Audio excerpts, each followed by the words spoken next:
రాదురా ఏ విజయం నీ కోసం నా కోసం, ఎటుపోదురా నువ్వు చేసిన కష్టం ఎప్పటికైనా సొంతం.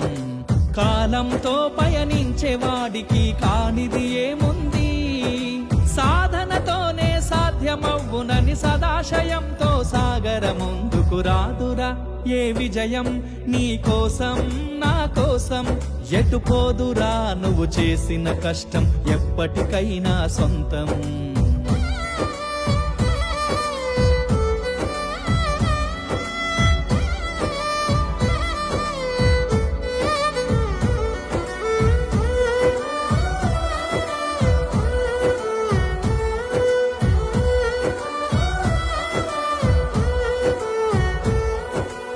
ఆకాశంలో అలలాగా పోయే ఆ పక్షులనే చూడు, అనుకున్న గమ్యమే